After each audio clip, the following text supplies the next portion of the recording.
रहीम अस्सलाम वालेकुम नादरीन, आप यूट्यूब चैनल देख रहे हैं। मैं इमरान खान हूँ।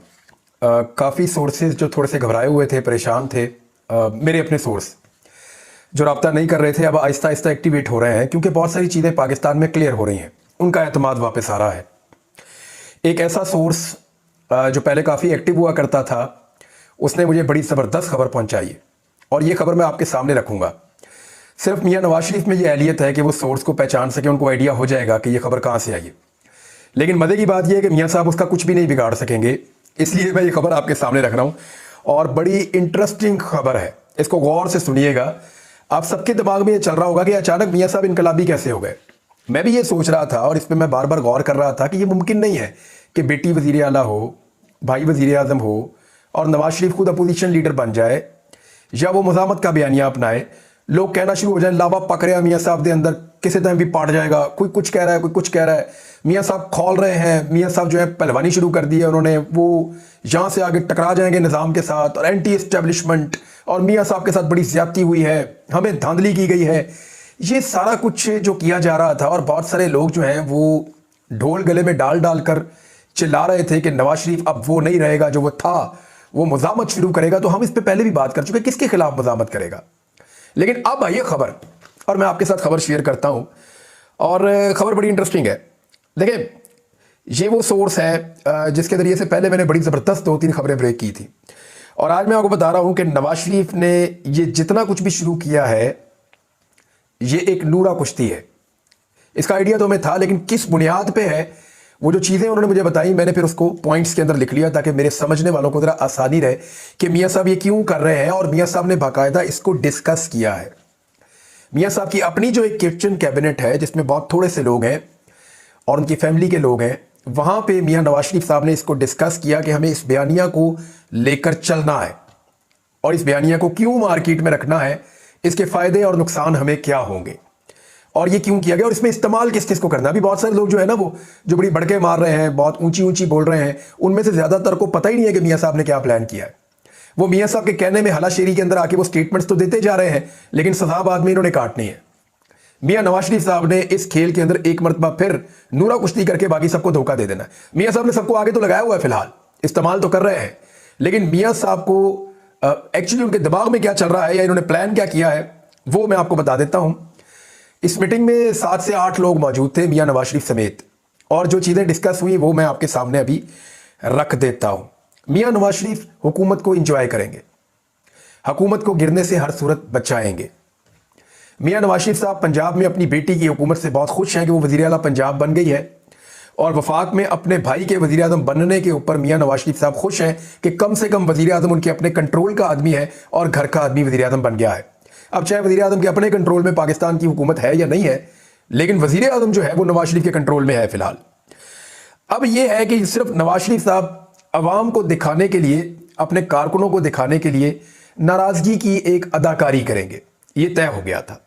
ये तय किन बुनियादों पे हुआ था, वो जो सारी मुझे डिटेल बताई, मैंने उसको जो है मेरे पास मौजूद है अभी भी, उस डिटेल पे मैंने फिर इसके पॉइंट्स बनाए थे।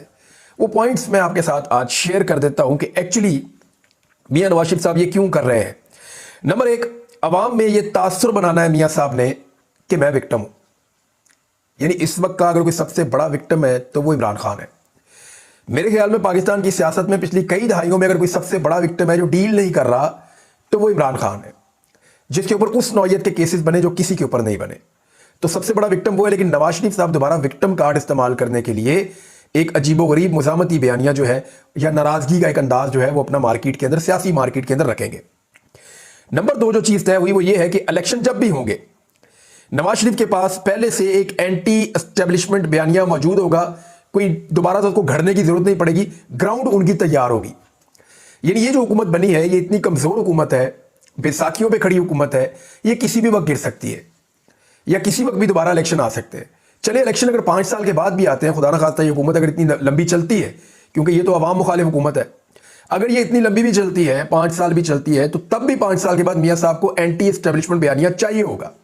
तो उस बयानिए को बजाय इसके कि उस वक्त उठाया जाए, उसको थ्रू आउट द पीरियड जब तक इनकी हुकूमत है उसको कैरी करने की जरूरत है। दूसरा, ये चीज तय हुई।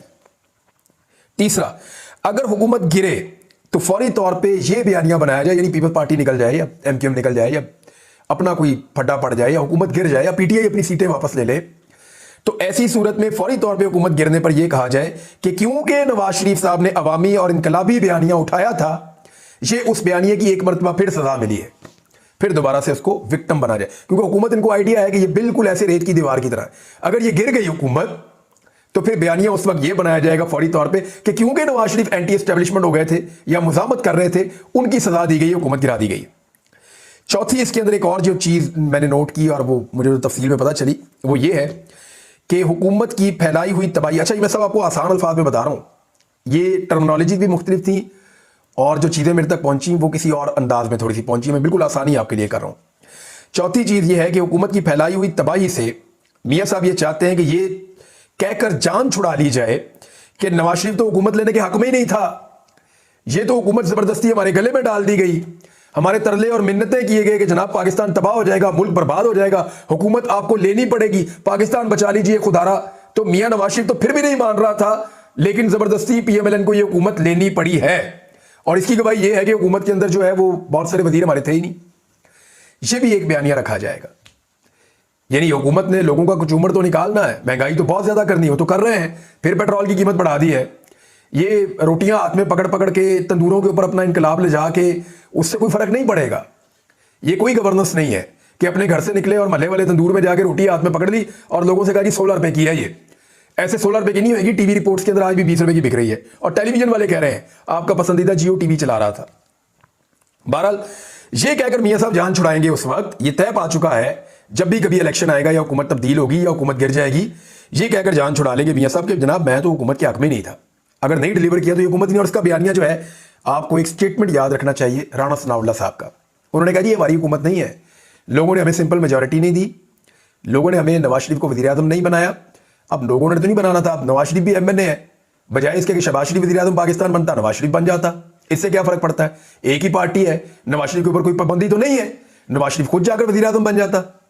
लेकिन राणा सनाउल्लाह साहब ने कहा नहीं बनने दिया गया, नहीं बनाया नवाज शरीफ को। अब जिन्होंने बनाया था उन्होंने नहीं बनाया, शहबाज शरीफ को वज़ीर आज़म बनाया। लेकिन वो राणा सनाउल्लाह कह रहे हैं कि अब हमारा वादा कोई नहीं है पब्लिक से, हम डिलीवर नहीं कर सकते। ये वो जो नवाज शरीफ का बयानिया है उसकी यहां से गवाही भी आ रही है कि नवाज शरीफ ने कल को यही कहना है कि डिलीवर इसलिए नहीं हुआ कि मैं तो भाई हुकूमत लेने के हक में ही नहीं था, हम तो कर ही नहीं सकते थे डिलीवर। तो राणा सनाउल्लाह साहब ने उस बयानिए पे काम भी शुरू कर दिया है। पांचवा जो एक नुकता मुझे इसमें समझ आया उन्होंने बताया वो ये है कि जैसे ही एस्टेब्लिशमेंट से माहौल बिगड़ जाए तो उस वक्त माहौल तैयार करने में टाइम ना लगे। एस्टेब्लिशमेंट से बिगड़नी तो है क्योंकि पाकिस्तान की आज तक कोई ऐसी हुकूमत नहीं है, सवाई जो PDM की एक हुकूमत बनी थी वो भी इमरान खान के खौफ की वजह से उनकी और एस्टेब्लिशमेंट की नहीं बिगड़ी, वरना हर हुकूमत की एस्टेब्लिशमेंट से बिगड़ी है। तो ये बिगड़ जानी है, ये भी रिकॉर्ड का हिस्सा है, कोई नई चीज तो होनी नहीं। तो एस्टेब्लिशमेंट से जैसे ही बिगड़ेगी वो माहौल तैयार नहीं करना पड़ेगा, उस वक्त कहा जाएगा ये माहौल तो पहले से तैयार है।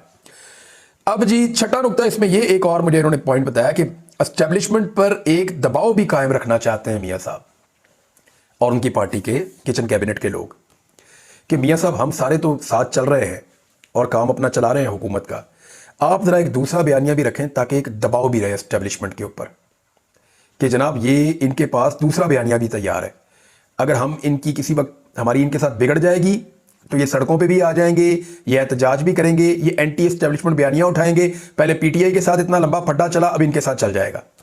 तो वहां पे ये एक चीज भी जो है उनके दिमाग में है कि किसी तरह एस्टेब्लिशमेंट को भी दबाव में लेकर रखा जाए। सातवां नुकता यह है कि तरीके इंसाफ को इंसाफ की फराहमी से रोकना। ये ऐसा है कि PMLN को यह लगता है कि इमरान खान साहब अपनी सीटें वापस लेना शुरू कर देंगे। अभी उन्होंने अपनी 3 सीटें MNA की कल वापस ली हैं एक दिन में, एक MPA की सीट भी कल वापस ली है, लेकिन फॉर्म 47 वाली सीटों के ऊपर अभी तक फैसले नहीं होना शुरू हुए। वहां 50-50 हज़ार की लीड से पाकिस्तान तरीके इंसाफ का हमायत याफ्ता उम्मीदवार जीता हुआ है, वो सीटें भी अल्टीमेटली वापस आनी है। तो जब वो सीटें वापस आएंगी तो उस सिनेरियो को भी कंट्रोल करना है, उस वक्त एक विक्टिम कार्ड इस्तेमाल किया जाएगा, देखें हमारी सीटें जीती हुई छीन कर PTI को दी जा रही है, नवाज शरीफ पहले ही नाराज थे, वो पहले दिन से कह रहे थे हमारे साथ धोखा हुआ है। ये है वो बयानिया जिसको वहां तैयार किया गया और बड़ी बारीक वारदात इन्होंने डाली है। और एक जो चीज है जिसके ऊपर नवाज शरीफ साहब को सबसे बड़ा खतरा है, जिस वजह से उन्होंने ये बयानिया अपनाया, उन्हें यह लगता है कि ना सिर्फ उनकी कौमी असम्बली की और दूसरी सीटें छिन जाएंगी, बल्कि उन्हें यह लगता है कि कौमी असम्बली की एक सीट जो उनके पास है NA 130, जहां यास्मीन राशिद को लगभग 60,000 से ज्यादा वोटों से फतह मिली है, लीड है ये उनकी, वो नवाज शरीफ साहब को लगता है कि उनसे छिन जाएगी ये सीट। अगर ये सीट नवाज शरीफ साहब से छिन जाती है तो ये एक बहुत बड़ी बेइज्जती है जो बर्दाश्त नहीं होगी मियां नवाज शरीफ से। तो वो पहले ही रोला डालना चाहते हैं कि नवाज शरीफ का मौकिफ उनकी हार की वजह बना, वरना वो तो जीत गए थे। यानी वो ये कहना चाहते हैं हम अपने मौकिफ की वजह से हमसे सीट गई है, अवाम के वोटों की वजह से नहीं गई। अब ये जो 3 रिजल्ट वापस आए हैं ना, इनके अंदर किया क्या था इलेक्शन कमीशन ने मुबैना तौर पर पाकिस्तान तहरीक इंसाफ का जो इल्जाम है, वो ये कहते हैं कि इलेक्शन कमीशन ने हमारे जीते हुए वोटों के ऊपर या जो वोट पीटीआई को पड़े थे उन पर डबल मोहर लगा के गिनती के अंदर उन वोटों को मुस्तरद किया और दोबारा गिनती में फिर पीएमएलएन के कैंडिडेट को जितवा दिया। तो अदालत ने फिर कलअदम कर दिया, अदालत ने कहा नहीं वही जीते हैं जो पहले जीते थे। अब आ जाए इस बात की तरफ कि नवाज शरीफ साहब ने ये जो सारा प्लान किया है इसके रास्ते में रुकावटें कहां पे आ रही हैं और मियां साहब को भी और क्या करना है। देखिए मैं आपको एक चीज याद दिलाऊं कि मियां साहब को इस मुल्क में इस वक्त सबसे ज्यादा एतबार किस पे है। जनरल बाजवा रिटायर हुए, मियां नवाज शरीफ वापस नहीं आए। इमरान खान की हुकूमत गिर गई, मियां नवाज शरीफ वापस नहीं आए। इमरान खान की दोनों सूबाई हुकूमतें उन्होंने खुद खत्म कर दी, नवाज शरीफ वापस नहीं आए। कश्मीर में और गिलगित बल्तिस्तान में भी हुकूमतें बदल दी गई, नवाज शरीफ वापस नहीं आए। बाजवा साहब तब्दील हो गए, नहीं आए। जनरल फैज रिटायर हो गए, नहीं आए। शहबाज शरीफ वजीर आजम बन गया, नहीं आए। उनका भतीजा पंजाब का वजीर आला बन गया, फिर भी मियां नवाज शरीफ पाकिस्तान वापस नहीं आए। पीएमएलएन के कारकुन और लीडर चिल्लाते रहे, मिन्नतें करते रहे, मियां साहब पार्टी बढ़ गई है वापस आ जाए, मियां साहब वापस नहीं आए।